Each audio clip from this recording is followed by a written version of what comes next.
आपके जीवन में ऐसा लगने लगे कि हाँ बहुत कष्ट है, कर्जा भी बढ़ गया, तकलीफें भी बढ़ गई, बहुत दुख भी बढ़ रहा है, कहीं परिवार सही नहीं चल रहा है, तो प्रयास करते रहा करो। हफ्ते में एक बार एक चावल का दाना जल के पात्र में डाल लिया, एक काली मिर्च जल के पात्र में डाल ली और उस जल को ले गए, थोड़ा सा चंदन का छींटा डाल दिया, ले जाकर शिव जी को समर्पित कर दिया। शंकर को जल चढ़ाने के लिए 5 स्थान हैं जहां शिव को जल चढ़ाया जाता है और शंकर उस जल को स्वीकार करते हैं, जिसको पंचगंगा कहा गया। आप शंकर जी के मंदिर में जाकर ये कभी ना विचार करना कि पार्वती जी को ढूंढना पड़ेगा या गणेश जी को ढूंढना पड़ेगा या कार्तिकेय जी को ढूंढना पड़ेगा या भैरव को ढूंढना पड़ेगा। हमें शंकर के मंदिर में जाकर किसी देवता को ढूंढने की जरूरत नहीं है। जहां शंकर भगवान का शिवलिंग रखा हुआ है वो माता जी का हस्तकमल है, माता पार्वती जी का स्थान है। जहां शिवलिंग रखा है वो शंकर भगवान है। जहां जलाधारी है उस जलाधारी के पास में जहां पानी बहता है बीच में अशोक सुंदरी का स्थान है। जहां से पानी बह रहा है उसका राइट भाग वहां गणेश जी का स्थान है, लेफ्ट भाग कार्तिकेय जी का स्थान है। शंकर भगवान के ऊपर जो जल गिर रहा है वो शंकर भगवान की 5 लड़कियां जया, विषहरा, शामली बारी, दौतली, देव, ये शंकर जी की 5 बेटियां ऊपर हैं। जहां से पानी बहकर उस निकासी से, जहां नाली बनी रहती है, पानी जहां से निकलकर बाहर मंदिर के जा रहा है वो 33 कोटि देवताओं का स्थान है। इसलिए सारे मंदिरों की परिक्रमा हो सकती है पर शंकर जी के मंदिर की परिक्रमा नहीं करते, क्योंकि वो जल जो जा रहा है वो 33 कोटि देवताओं का स्थान है, उसको हम लांघ नहीं सकते। सबसे पहले शिव जी का जो जलाधारी है उसमें राइट भाग पर अपनी मनोकामना कर जल चढ़ाएं, फिर लेफ्ट भाग में चढ़ाएं रोग मुक्ति के लिए, अशोक सुंदरी की जगह पर चढ़ाएं, ये तीसरा स्थान। चौथा स्थान माता पार्वती जी का जो कटी भाग है जहां पर शिवलिंग रखा हुआ है उस भाग पर जल चढ़ाएं, चौथा भाग। 5वां भाग शंकर जी के ऊपर चढ़ाएं। ये 5 जगह पर जल क्रमवाइज चढ़ाएं। भगवान शिव की कथा कह रही है। शिव जी का एक नाम आशुतोष।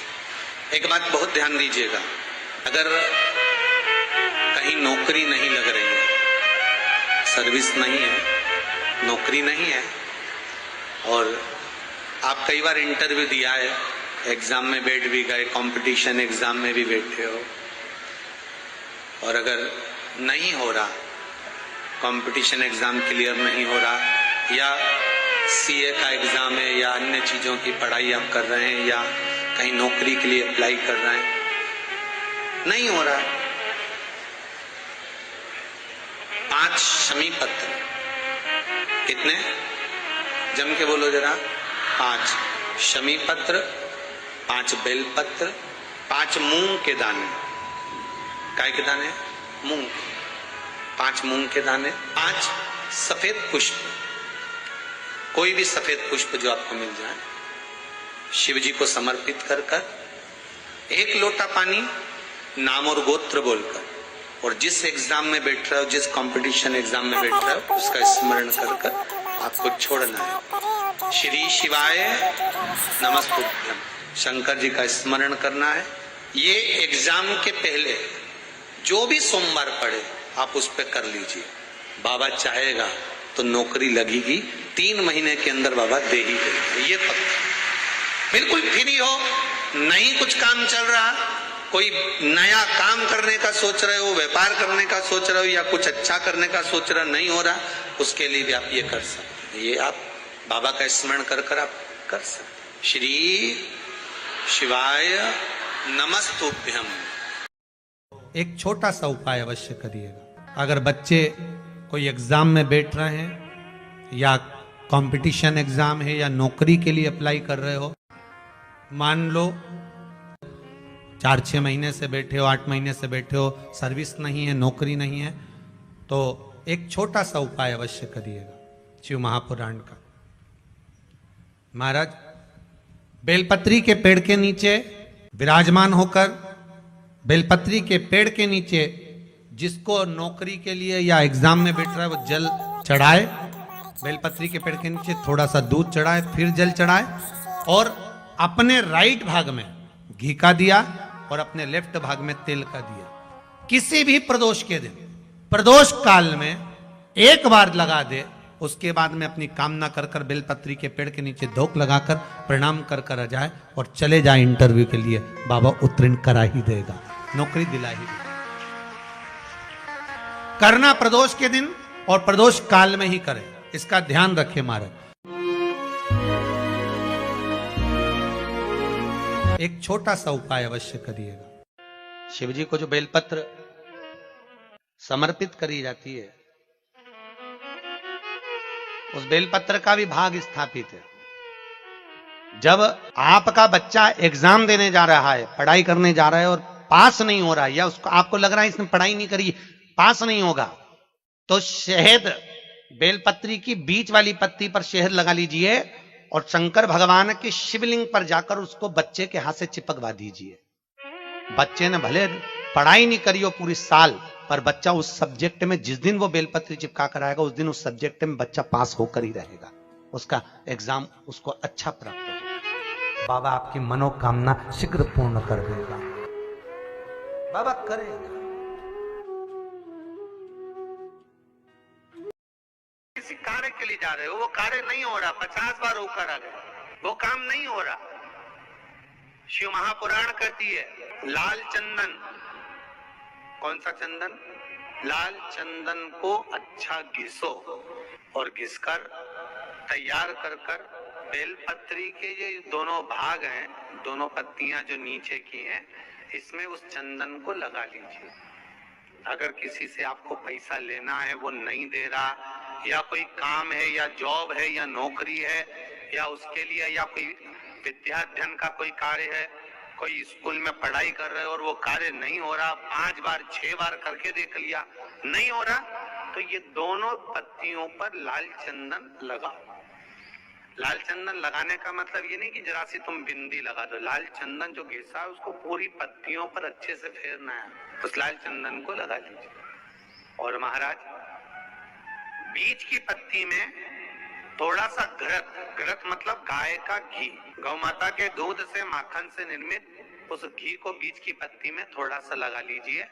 और जो अशोक सुंदरी वाली जगह है, जानते हो ना आप लोग अशोक सुंदरी की जगह, आपको पहले भी कथा में कहा, समझ लीजिए ये शिवलिंग है, ये जलाधारी पर रखा हुआ है, ये गोल जलाधारी है, यहाँ से पानी नीचे गिरता है, ठीक है, ऐसे होता ना शिवलिंग। जैसे ये जो गोल जलाधारी है, ये माता पार्वती जी का हस्त कमल है। शिवलिंग रखा है, ये शंकर जी का स्वरूप है। जहां से पानी नीचे गिरता है, राइट भाग गणेश जी का स्थान, लेफ्ट भाग 6 कार्तिकेय, षडानंद कार्तिकेय का स्थान। जहां शिवलिंग का जहां पानी जाता है, उसके बीच में एक मोटी सी लाइन होती है, वो शंकर भगवान की सबसे छोटी लड़की, जिसका नाम अशोक सुंदरी है, उसका स्थान। तो शिव जी की जो सबसे छोटी लड़की है अशोक सुंदरी, उस अशोक सुंदरी वाली जगह पर इस बेलपत्र को प्रदोष के दिन या सोमवार के दिन आप घी वाली बेलपत्र को अशोक सुंदरी वाली जगह पर रखकर, ये जो चंदन लगी हुई बेलपत्र है, इसका मुख ऐसा सीधा की सीधा रखोगे तो गणेश जी की ओर हो जाएगा, षडानंद कार्तिकेय की ओर हो जाएगा। अपनी कामना कर कर जिससे धन लेना है, पैसा लेना है, या जो कार्य निकालना है वो नहीं निकल रहा, बहुत प्रयास कर लिया, अदालत में 50 बार हो जाए, काम नहीं हो रहा, तब इस बेलपत्र का प्रयोग करना, बाबा से विनती करना और विनती कर कर वापिस सजाना। केवल 2 प्रदोष या 2 सोमवार कर लीजिए, बाबा आपकी मनोकामना पूर्ण कर देगा, उस बेलपत्र का सुख प्राप्त। एक छोटा सा उपाय अवश्य करिएगा। अगर बच्चे कोई एग्जाम में बैठ रहे हैं, या कंपटीशन एग्जाम है, या नौकरी के लिए अप्लाई कर रहे हो, मान लो 4-6 महीने से बैठे हो, 8 महीने से बैठे हो, सर्विस नहीं है, नौकरी नहीं है, तो एक छोटा सा उपाय अवश्य करिएगा शिव महापुराण का। महाराज, बेलपत्री के पेड़ के नीचे विराजमान होकर, बेलपत्री के पेड़ के नीचे जिसको नौकरी के लिए या एग्जाम में बैठ रहा है, वो जल चढ़ाए, बेलपत्री के पेड़ के नीचे थोड़ा सा दूध चढ़ाए, फिर जल चढ़ाए, और अपने राइट भाग में घी का दिया और अपने लेफ्ट भाग में तेल का दिया। किसी भी प्रदोष के दिन, प्रदोष काल में एक बार लगा दे, उसके बाद में अपनी कामना कर कर बेलपत्री के पेड़ के नीचे धोख लगाकर प्रणाम कर कर आ जाए और चले जाए इंटरव्यू के लिए, बाबा उत्तीर्ण करा ही देगा, नौकरी दिला ही देगा। करना प्रदोष के दिन और प्रदोष काल में ही करें, इसका ध्यान रखें महाराज। एक छोटा सा उपाय अवश्य करिएगा। शिव जी को जो बेलपत्र समर्पित करी जाती है,